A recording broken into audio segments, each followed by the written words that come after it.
Hi everyone, welcome back to my channel. I'm Kristen from runfitmama.net and I'm here today to talk to you about maintenance calories, why they are important and why I do them, how I got to my own maintenance calories for myself.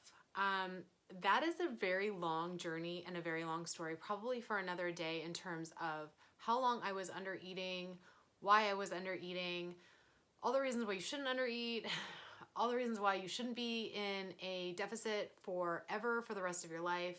Believe it or not, a lot of men that I've coached in the past too, they severely undereat. There is this feeling from society and from magazines that will remain nameless that we as a community need to be undereating. Now, don't get me wrong.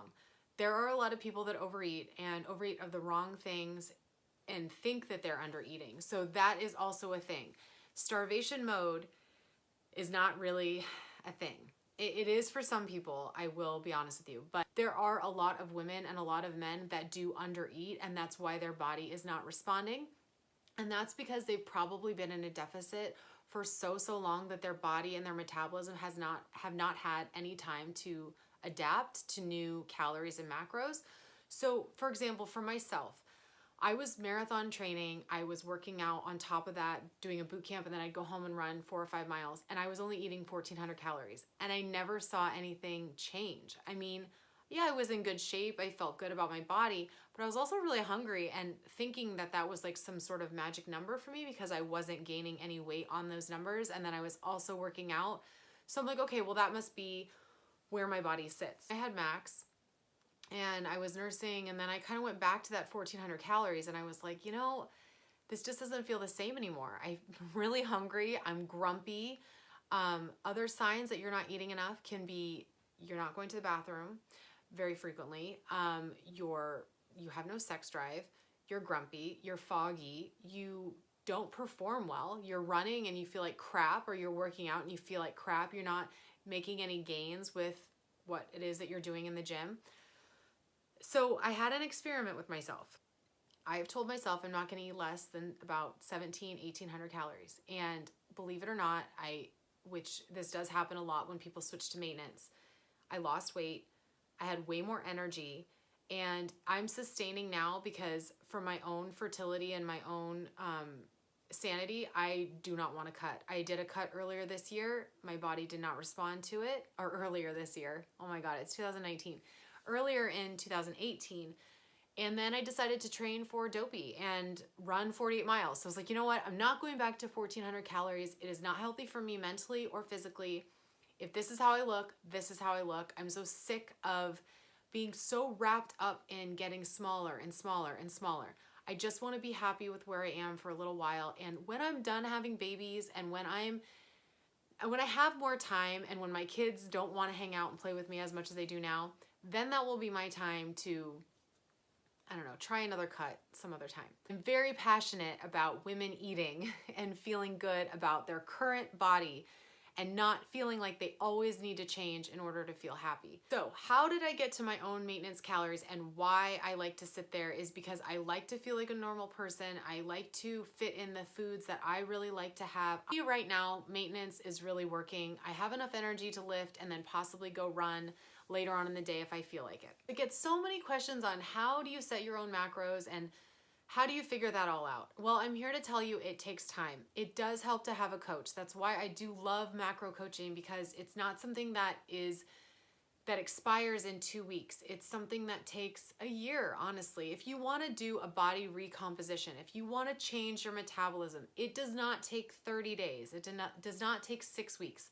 When I coach my clients for 8 weeks, I always tell them, this is setting you up for a lifetime. Yes, 8 weeks is a small window, but this is kind of our time to try out a new set of macros for the first few weeks, see if you're getting some results from that, and then moving on and maybe switching them off from there. And then bye little birdie, or sometimes they stay for a really long time, but bye little birdie, you're gone from the nest. I hope that you live a long, healthy, beautiful life. I hope that you're strong. I hope that you feel well fed. I hope that your hormones are totally normal and perfect for you. So when you're setting your own macros, there are 3 different ways you can do that. It's to cut fat, it's to maintain your current weight or fix your metabolism, which is what I had to do, or to bulk up. You have to be eating in order to build, in order to get stronger, and in order to keep your metabolism and hormones functioning while you're trying to do all of those things. So the funny thing is, in terms of myself and clients, I've actually seen a lot of people, and again, including myself, lose weight and lose inches going from that deficit for so long, for years and years, to maintenance. Your body is kind of like,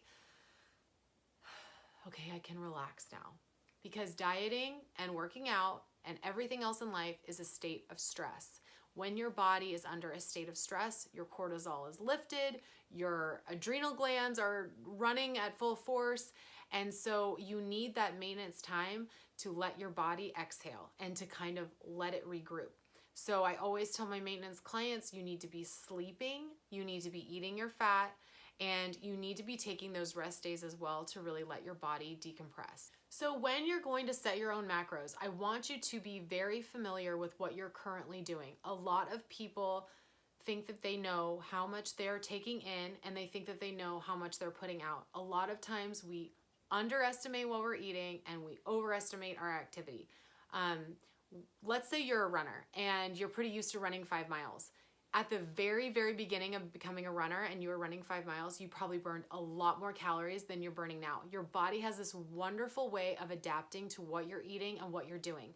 So you need to be really realistic with what you burn. I used to think I burned about 100 calories every mile. I'm now burning like 89-ish calories per mile. I ran 4 miles yesterday and I burned about 380 calories. So a lot of times people think, oh my God, I ran 3 miles, I burned 1,000 calories, I can eat whatever I want today. It doesn't really work like that. So in terms of that also, you need to make sure that you are being very honest, brutally honest with how much you're taking in. Every bite has calories. And I'm not telling you this to get crazy and to be very detailed and just hate your life and be stressed about what you're eating. I'm just telling you this just to be realistic.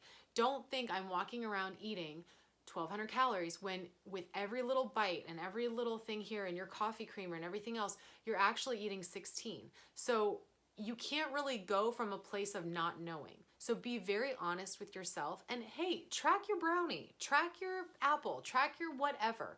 Don't be ashamed about what it is you're eating. If it truly is what you're eating, there's no shame, there's no devil in the food.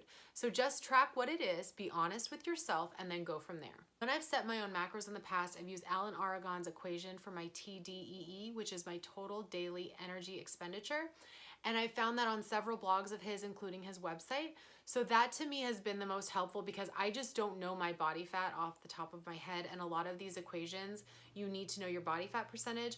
Personally, I don't need to know my body fat percentage. It's not, like I said, I'm focused on fertility. I'm focused on my hormones and everything like that. So I'm not really too obsessive about how much body fat I have. I know how much I weigh from the last time I weighed myself about a month ago, and I'm just gonna go off of that. So I'm gonna use myself as an example for you. If you are a woman, I want you to judge your activity level on a scale of 8 to 10. 8 being your pretty light activity, maybe you're working out twice a week, nothing super crazy. 10 being you are an athlete, you are working out an hour every single day, maybe having one rest day. And then right there in the middle is me. I'm a 9. I work out probably 5 times a week, maybe 6 times, but I'm not killing myself. I'm just lifting heavy. I'm doing what's enjoyable. I go to the gym with my gym wife and we have a good chat and we build up a good sweat and I'm happy with that. If you are a man, I would use the scale 9 to 11 instead of 8 to 10 like I would for women. So 9 would be not very active, 11 would be more like athlete level, 10 would be kind of in a happy medium. So what I'm gonna do is I'm gonna take that number 9, I'm gonna add it to the number 6 because that's about 6 hours every week that I'm really working out. I usually go to the gym about 5 days a week and then I have an hour run on the weekend. So I'm gonna add 5 and 6, which is 15, and I'm gonna multiply that by my body weight, which is 140. And then I get 2,100 calories. Pretty simple, right? So that's about what my maintenance calories need to be. From there, I'm just simply going to figure out what my protein, what my fat, and what my carbs need to be. For me, I like eating 1 gram of protein per pound of my body weight. It helps keep me really full. In terms of fat, since I am not cutting, I want to be super healthy to hopefully get pregnant soon, and I want to keep all my hormones functioning. I'm gonna times my body weight, 140 times 0.45. if you are cutting, which again, I'll address this in another video, but I wanna say this here because I want women to hear me. Do not go anything less than 0.35 times your body weight for fat. I think you are doing way more harm than good. I get so many women that are eating 20 grams of fat a day, and I'm here to tell you that is misery. There's no way you're pooping. No way. There's no way you feel like a woman. So I would absolutely make sure that you're taking a look at the amount of protein you're getting for sure, the amount of fat, and then everything is left for carbs. So right now I'm getting 140 grams of protein, about 63 grams of fat, and the rest out of my calories can come from carbs. I make sure my carbs come from sweet potatoes, they come from butternut squash, zucchini, broccoli, green beans, berries. I eat an apple here and there because I love them. I make sure that they are coming from the ground. They are healthy, wonderful carbs that are gonna give me vitamins, nutrients, fiber. I try to stay away from anything in a package in terms of like cookies and crackers and things like that, because honestly, to me, they feel like dead calories. I don't get any energy from them. I know a lot of women are scared to eat carbs, and I think it's insane because carbs are very healthy for you in the right amount and in the right setting. I tend to have my carbs in between my work or before and after my workouts. I love a good oatmeal before a run. I think it's perfect. So in terms of that, as long as you are staying within your daily amount of calories, you're not going to gain weight. So hopefully this helped you in terms of figuring out your maintenance calories. I hope it was beneficial for you, and I will leave down below the little equation that I used. It's super simple. And then also, you know, if you feel like those numbers are not right for you, what I would do is I would use those numbers for a week or two, see if you see any results. And in results, I mean weight on the scale, measurements, your clothes fitting better, and how you're feeling in the gym and how you're performing. So I hope you found this video on maintenance calories helpful. Please let me know if you have any questions, leave them down below. I would love to address any of them and also help anyone who really feels like they are under eating and just needs a break from all of that. If you have any questions, leave them down below. Feel free to email me from my website, runfitmama.net, or you can find me on Instagram at runfitmama and just ask me there. But thank you again so much for watching. Thank you for all your support. Please don't forget to subscribe and hit the bell so you know every time there's a new video, and I will see you next week. Bye.